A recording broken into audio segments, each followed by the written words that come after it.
Travel Bus Network. It's Bonnie Lee. And I am so excited today because I am going to Japan. Not really. Japan actually came to me in Albertville. So I'm really excited. I had the opportunity to do some training in Minneapolis.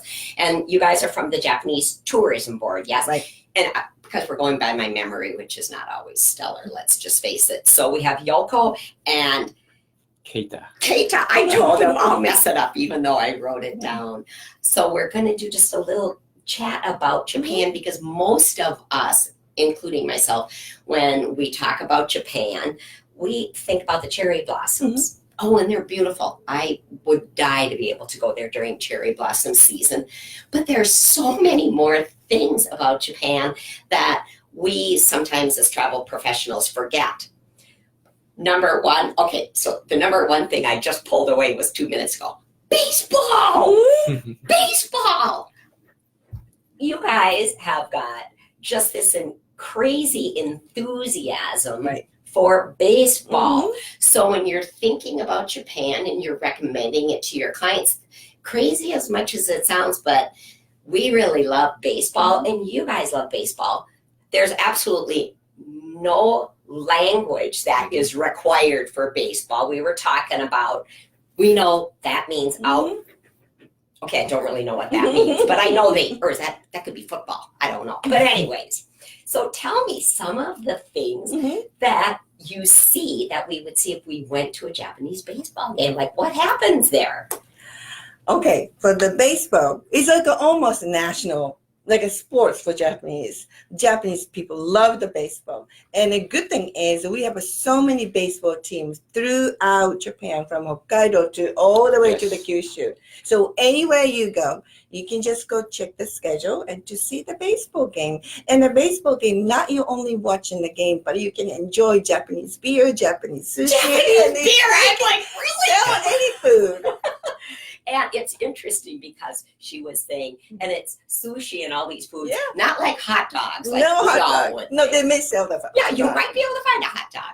But how wonderful and how easy it is then to recommend to our customers a unique way to immerse them into a whole different part of the culture. Yes. You really can get in the excitement, especially, let's say, if you guys have a baseball fan. You will look stellar if you recommend where they can go visit. Okay, so we've got baseball. We have got festivals. Like, do you have one or two a year? How many festivals do you guys have? Tons of. So many. So many. So when you're recommending Japan again, think about festivals. Now, we wouldn't necessarily know them, but where could somebody easily find a listing of where they are and what the festivals are about?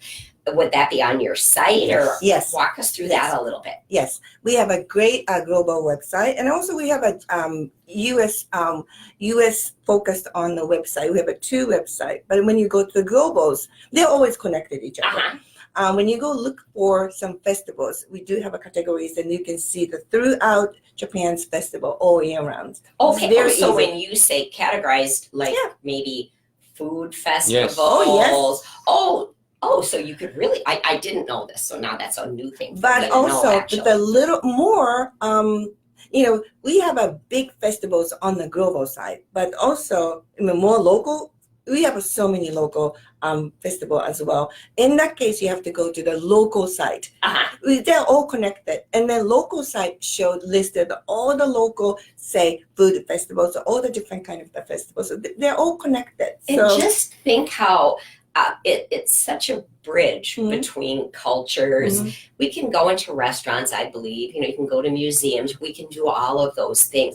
But when we have the ability to actually go to a festival and experience a full cultural festival, how the bridge is becoming closer and closer. When we can go to a sports event and participate and go, oh my gosh, this was just like home. It's just different. But just in case, if none of them is available while you are there, still at the local temples or shrine, like they have a Sunday morning market.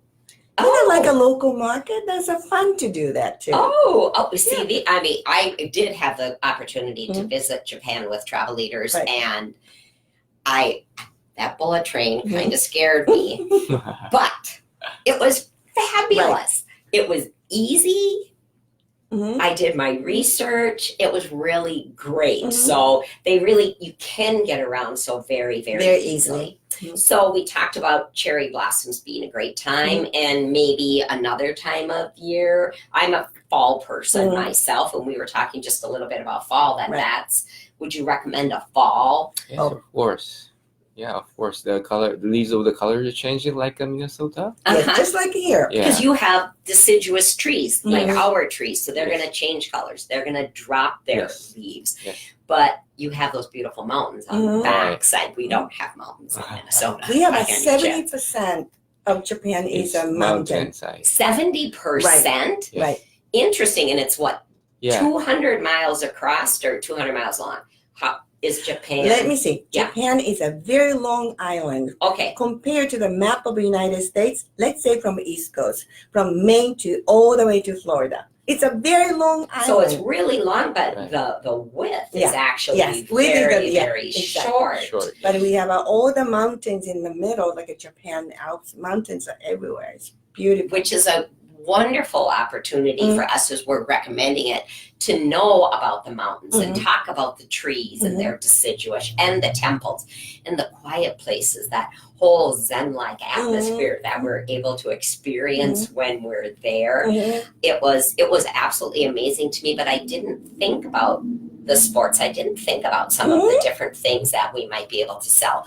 And yesterday when we were at the training, we learned about Nagoya, right? And this is the interesting part about this city is actually the air connection. And can you go into this city a little bit? The Nagoya, main airport is all from United States, fly into Narita. Okay. It's like an hour away from Tokyo. Okay. And now it's more flights are opening to Haneda, which is the downtown airport, and Kansai International, which is in Osaka. Those three are main, but the Nagoya has an international airport as well too. And I think, is that like American that flies there? Only Delta. Delta. It's Delta that flies in there. But it's in kind of the golden zone. And a lot of us as agents, we wouldn't necessarily think of Nagoya as a place to fly into. But it's just something you want to educate yourself maybe on.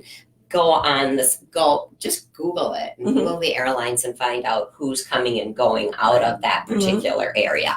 And there are those two great airports now that are in Tokyo. And I believe, so the new one is Haneda. That's the one I flew into downtown Tokyo. Because I was so much closer getting into the city. So do know that there are those two airports that you can recommend. And I think it cuts down the travel time to downtown Tokyo by 45 minutes, maybe an hour. So most of us probably do know that, but if you're newer to studying and looking at the lift into Japan, make sure you do look at those extra airports, and Osaka has theirs. So there's really some great opportunities to look at. We also, yesterday, you guys had Princess Cruises, which I was kind of like, why is Princess They're here? our main partner as well too. Which was, I didn't think about it, but because they start on one side of Japan and they go all the way up and around, it's a great opportunity to see this very long country without having to pack and unpack. But you're able to go to all those different cities. Who else that you guys had there? Is there anybody else that I'm kind of forgetting that you think might have been, this might be a little takeaway we want to share with Bonnie's group? Can you think of anything I'm missing?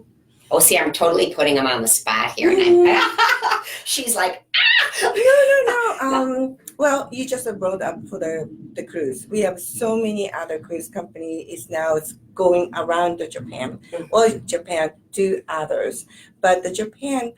Taking a cruise is a great opportunity to see the other countryside, and the people are, so welcome for the travelers. And of course, before and after, still you can go to Tokyo, Nagoya, Mount Fuji, but combining, post tours or using cruise, you can create any kind of the tour, anything you can I think that was my big takeaway is I never thought of Japan as an opportunity to do a piece and a piece and a piece. And then yesterday Right. with the different suppliers, and I'll put out some of the different suppliers, that the information that we got, I'll put that out as well, for everybody to have that. So you'll have that at your fingertips, which is really good. And we talked a little bit, I'll make sure that you guys' contact information is in there, and you're going to add some things that we chatted about, since we really couldn't like post a map here or anything like that. So my thoughts about visiting Japan are, I always thought of cherry blossoms. That's kind of where it ended in my world. Right. And I knew your trains. Mhm. Now I'm open to all the different seasons, the All year festivals. round. Ah, All year round. oh, Any yes. activities, outdoor activities, and also cultural experience. yes. Let us know what you are interested in to Okay, doing. perfect. Mhm. Perfect, because I think that sometimes is, I will certainly not speak for everyone's challenge, but it would have been for mine, because I feel like I have a pretty good understanding, and I do basically, but I have a hard time going outside of what I believe Mhm. in my mind. Mhm. And after being there yesterday and meeting with the different vendors and all the different things, that you can do fabulous little pieces of Mhm. Japan. You Right. can fly in Right. here, and there's no reason to be concerned about the trains or the subways, because if your client is, there is an opportunity to get someone to help them to lessen or to raise their comfort level, to get them on the train. Because when I went, I was pretty nervous, I will not lie. But it was amazing. Your speed train, we talked a little bit yesterday about first class, Right. or so it's first class on the train, and the other is just called. Yeah, we call the green Okay. first class, and the regular is ordinary. But the bullet train is already first class, Yes. even though you're not taking in the green class.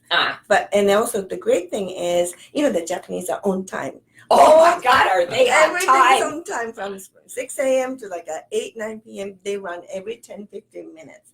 They're on time. If you're late 30 seconds, train is gone. Bye-bye. And But comes just right it's away. gonna be right there. Yeah. Right. Yeah. And I remember seeing on the news when they were there, or also was at the station, and I think one of the trains the day before was 4 seconds late and whatever, and there was an apology. Yes, that's right. I went, 4 seconds? My gosh, things in the States here are 4 days late. Yeah. And we don't, we're like, oh, well, I guess it's going to come sooner or later. I'm not sure when. And I did find, because we didn't travel in the first class, we traveled, which is green, right? And then this is called ordinary. Or ordinary. Yeah. I traveled in ordinary. And it was so incredibly clean, so incredibly comfortable. We found it very easy to get on and ask questions. One thing I did learn, though, my voice is a little too loud. So I was asked to, but which I absolutely positively appreciated, because you don't want to stick out, and sometimes you forget how loud your voice is. So the trains are comfortable and they're quiet, because people like me, we get asked to be a little quiet. So any quick other takeaways that you can think of that we didn't cover, you guys, that you kind of want to just throw out here? Anything else we didn't discuss? Maybe skiing. Yes. What? Yes. Oh, skiing! Yes. That's right, you got mountains. I forgot about that. Right. Okay, yes. So in the winter time, we have a many skiing destination like Hokkaido. It's the northern part of the place of Japan, and also Tohoku is also the northern part below the Hokkaido. And we also have Hakuba or Nagano, which we did the Winter Olympic game. Oh, that's right. Yes. Now, see, I should have remembered Yes. that, and I totally forgot. So skiing. Yes. And then way south, now that I'm thinking about it, you have a very tropical area Yes. as well. Like, I can't We remember. call it Okinawa Island. Okinawa. Like a Yes. diving spot. Yes. One of the beautiful coral reef area in the world. Beautiful. Oh, so we're talking skiing, and now we're talking diving. Diving. We're talking mountains. We've got festivals. We Right. got fast trains. Mhm. That's really good. I totally did forget Right. about the skiing. All right. Anything else I blown And out of my also, mind? honeymooners. Japan has lots of the nice boutique, 5-star hotel to Japanese inns, and it's very quiet Japanese. Or Yeah. one-time experience, they can stay at the temple. They call the temple lodging. So, stay nice temple, and, priest speaks very good English, and they enjoy the vegetarian meal. And next morning, they can join the meditation or can do many other things. So, and I know you guys have a specialist training Right. course, right? Yes. So that's a really good thing for us to talk about within that specialist training course. More than likely, they would talk about what you just mentioned, which Right. is the temple stay. Right. So we're going to make sure that we put that in here as well, so that you'll know how to take that specialist training course, because that was really, Right. I really didn't get that one by any stretch. So that's awesome. I mean, We are it's happy to help you. oh, Happy to help you. Any information. I know. I mean, and I met you in Japan when I went with Travel Right. Leaders, and I had the luck of finding you in my little endeavors, and I met you in Japan as Right. well. It's a very warm and a welcoming country, and I'm going to say the trains move really fast, but I'm going to say the people do not. The people take the time to want to know you. They want to talk to you. Yes. They want to be part of the Yes. experience. Right. So it's very, very laid back, and it's a very genuine country that you can send your clients to. That's how I feel. So, Great. okay, so now I should know this, but I don't. So how do I say goodbye in Japanese? Sayonara. Sayonara. Oh, jeez. When I get on camera, I forget. So I'm going to say sayonara. Sayonara. Sayonara. Sayonara. And how do I say thank you for coming? What's konnichiwa? Konnichiwa is hello. Oh, well, I should have said that originally. Well, thank you is arigato. Oh, arigato. That Yes. works for everything. Yes. Okay, so now we've had our language lessons. We've had our land lessons. And these guys, I will make sure all of their contact information is in there. So if you need information, you can easily pull it out. And obviously, we want people taking that training so you can look stellar to your customers. So, sayonara. Sayonara. All right, now, there we go.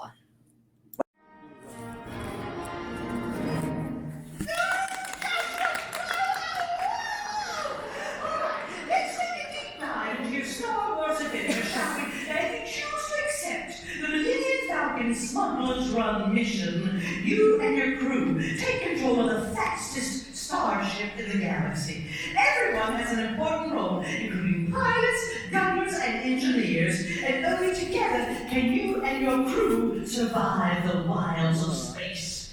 After harrowing adventure, Oga's Cantina is the perfect location for some celebratory refreshments and out-of-this-world beats. Oh, I have been to Oga's Cantina, and I had the fuzzy tauntaun. It sounds dirty. It's not. Seriously. All right. Now, if you're aligned with the Force, then make sure to visit Savi's workshop, where you can build your own lightsaber. Now, heed this warning, ladies and gentlemen. The First Order has a presence on this remote planet of Batu. Know that wherever you find the First Order, you will also find the Resistance. Rise of the Resistance, the second attraction, opening at Star Wars Galaxy's Edge, allows guests to join the Resistance in an epic battle against the First Order. This new attraction, unlike anything experienced at a Disney park, opens December 5th, 2019 at Walt Disney World and January 17th at Disneyland Resort in 2020. Now, we cannot talk about astronomy and the study of stars without talking about our star who started it all. Who is that? Jason. I love how you had to look at the screen. Does that concern me a bit, Mr. CEO, that you had to look at the screen to find out what started the Walt Disney Company? Where do you live? Georgia, well, there's 5 minutes of jokes I can't tell. All right.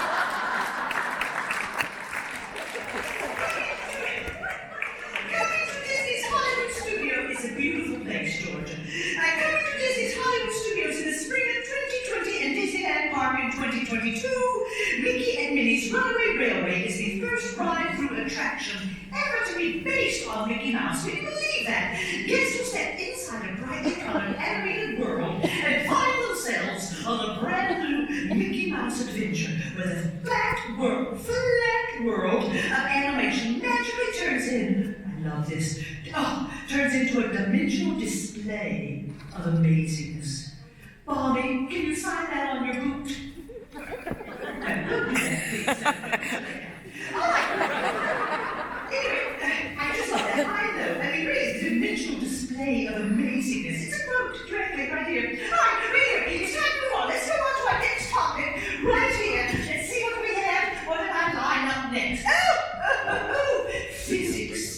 Physics. This could be a long afternoon. It is the study of the principles that govern the world. That magic chalkboard is govern the Walt Disney world. Thank you. All right. The first principle, transportation, giving people here and there with a magical touch. And there's, of course, many magical ways to travel across the Walt Disney World property. Oh, you've got boats and monorails, you've got buses, you've got minivans. However, the best example of giving people here and there with a magical touch is the Disney Skyliner. Oh, I'm so excited! Starting September 29th, 2019, guests will be able to take to the skies aboard the gondola system with stops at Disney's Hollywood Studios, Epcot, and select Disney resorts. Have you seen the Skyliners? Oh, they're so adorable. I love it. All right, now the second principle that governs the Walt Disney World, of course, is accommodations. The newly reimagined, of which you are sitting in right now, Disney's Coronado Springs Resort is welcoming guests today. You've been welcomed here, right? Then they've done their job. It features a brand new 15-story tower with over 500 new guest rooms, plus a fabulous new dining location on the 15th floor, Tomato, topless steak and seafood. It's not Toledo, Walt. It's close. You go to a rooftop restaurant in Toledo and I think you see this is Toledo, steak and seafood. Anyway, there's also Disney's Riviera Resort, opening December 16th in 2019. This is a deluxe villa resort that will include 1 and 2 bedroom villas, grand villas that sleep up to 12 guests, and Tower Studios, a new room cafe.